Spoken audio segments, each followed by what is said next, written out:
Sì, ha stravinto il presidente Trump e a differenza del 2016 quando è stato eletto presidente, del 2020 quando ha perso le elezioni contro Biden, questa volta è riuscito a parlare al popolo.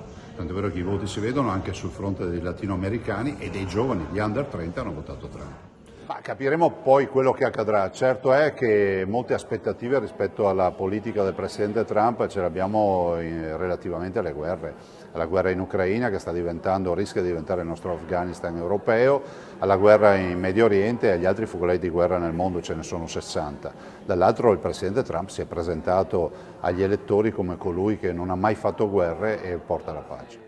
Immaginare di vedere gli Stati Uniti che dialogano con la Cina per chiudere le partite dei focolai di guerra è uno scenario che non è distante dalla realtà, è uno scenario però che si deve è uno scenario però che si deve attuare da subito. Va anche ricordato che il Presidente Trump guadagna 5 milioni di voti in più rispetto a Kamala Harris e ricordiamo che quando corse contro Biden ne perse 6 milioni.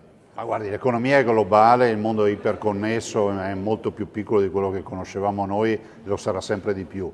Penso che ragionare ancora come frontiere non ci aiuti. Ovvio che bisogna difendere fino in fondo i mercati affinché non ci siano concorrenze sleali o dumping dati magari da sfruttamento di lavoratori o da non rispetto delle regole ambientali nelle produzioni, cosa che accade.